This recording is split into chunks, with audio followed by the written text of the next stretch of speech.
এৰা কোনো লৌকিক কাম গন্ধ থকা অনুষ্ঠান নহয়। এগৰাকী যুৱতীৰ লগত যদি দুজন যুৱকৰ প্ৰণয় ভাৱ সৃষ্টি হয়, কাজিয়া লাগিব, প্ৰতিযোগিতা আৰম্ভ হ'ব। কোনে প্ৰথমতে সেই যুৱতীগৰাকীক গ্ৰহণ কৰিব পাৰে। কিন্তু ষোলশ গোপীয়ে এজন কৃষ্ণক বিচাৰোঁতে কাৰো মাজত কাজিয়া নাই, কাৰো মাজত অন্তৰ্দ্বন্দ্ব নাই, কাৰো মাজত মনোমালিন্য নাই। এয়াই হৈছে প্ৰকৃত প্ৰেমৰ নিদৰ্শন। সেই শৃংগাৰক ৰাসৰ বাহ্যিক আৱৰণ ধানটোৰ দৰে। ধানৰ বাকলিটো গুচি যোৱাৰ পিছতহে চাউলটো পোৱা যায়। তেনেকৈ চাউল ৰাসৰ মূল তত্ত্ব আৰু শৃংগাৰক তাৰ আৱৰণ মাত্ৰ। গোপীসকলৰ দৰে সকলোৱে প্ৰথমতে শৃংগাৰকতেই আপ্লুত হওক, আপত্তি নাই। কিন্তু ক্ৰমে যেতিয়া উপলব্ধিৰ বৃত্তত প্ৰৱেশ কৰিব, সেই আৱৰণো নোহোৱা হৈ যাব।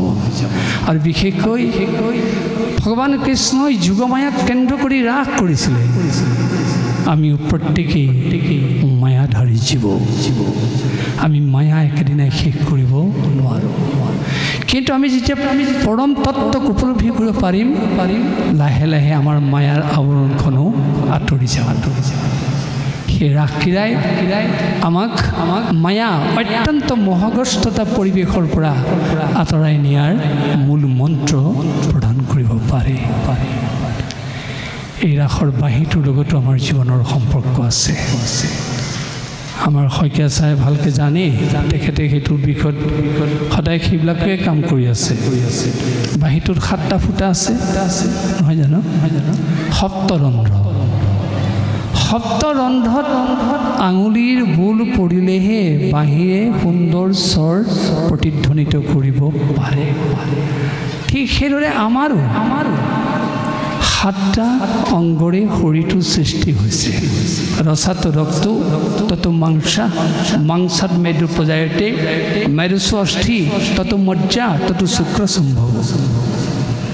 এই 7টা ধাতু নোহোৱাকৈ সন্তান সৃষ্টি হ'ব নোৱাৰে। ভগৱান প্ৰেৰিত মানুহ পিতৃ মাতৃ তাৰ মাধ্যম। আৰু এই পিতৃ মাতৃ আমাক 7টা ধাতুৰে জন্ম দিছে। সেই বাঁহীৰ সপ্তস্বৰত আমাৰ 7টা ধাতুৰে নিৰ্মিত মানুহৰ সম্পৰ্ক আছে, সম্বন্ধ আছে। বাঁহীৰ সুৰটো যদি বেসুৰা হয়, শুনি ভাল নাপাব। ঠিক তেনেকৈ আমাৰ জীৱনটো যদি বেসুৰা হয়, জীৱনটোৰ লক্ষ্য আৰু উদ্দেশ্য ভ্ৰষ্ট হৈ যাব। সেয়ে বাঁহীৰ সপ্তস্বৰে আমাক বেসুৰা নহ'বৰ কাৰণে আগতীয়া জাননী দিছে।